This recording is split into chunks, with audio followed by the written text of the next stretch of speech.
things in life that are simply universal truths. For example, water is wet, fire is hot, and Capcom will never pass up on a good sequel opportunity.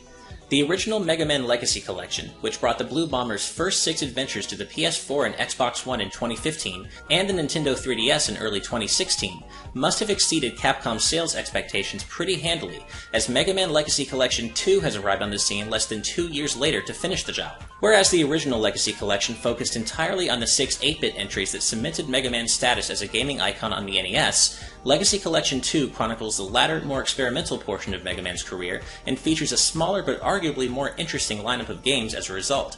Included here are Mega Man 7 and 8, the series' sole 16-bit and 32-bit entries respectively, as well as Mega Man 9 and 10, retro revivals that intentionally brought the series back to its 8-bit roots in an increasingly modern gaming landscape. But do these titles hold up enough collectively to be worth your hard-earned cash in 2017? To answer that question, let's briefly run through each game included here.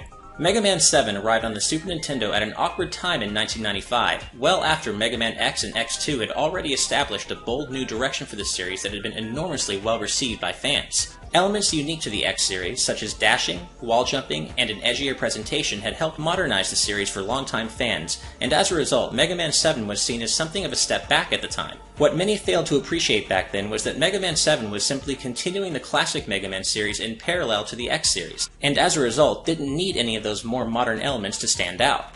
Mega Man 7 was intentionally old school before being intentionally old school was cool, and the result is an underrated 16-bit platformer that isn't without its problems, but is a strong entry in the series all the same. While the controls and physics are a bit less precise than the 8-bit games, and the character sprites sometimes feel too big relative to the rest of the screen, those same sprites are among the most gorgeously animated on the Super NES, and the backgrounds are bright and expressive.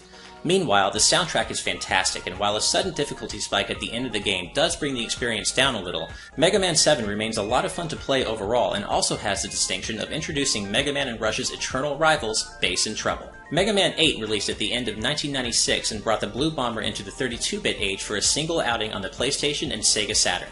It's very much a product of its time, sacrificing the series' pixel-perfect physics and pick-up-and-play accessibility for a greater focus on presentation. To be fair, that presentation was truly first-rate for its time and holds up admirably today. The hand-drawn sprites are so fluidly animated that Mega Man 8 looks like nothing so much as a playable Saturday morning cartoon, and the old-school anime cutscenes fleshing out the story are still charming and look great even today. But in Mega Man 8's case, these notable gains in presentation also come with a significant number of missteps on the gameplay front. Everything just feels slightly off in Mega Man 8, from the controls to the physics and even the level design.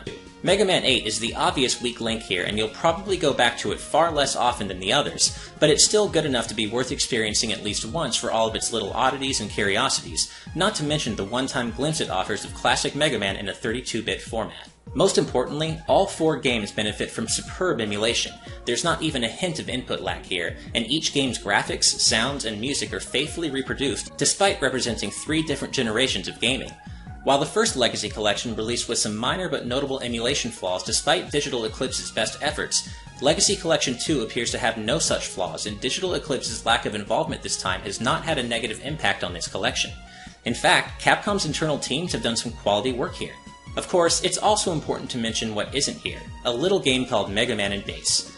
This late-era Super Nintendo title repurposed Mega Man 8's assets into a new game lovingly dubbed Mega Man 8.5 by fans, and even if Mega Man and Bass is worse than every game in this collection, its absence here is certainly felt and feels like a case of Capcom cutting corners.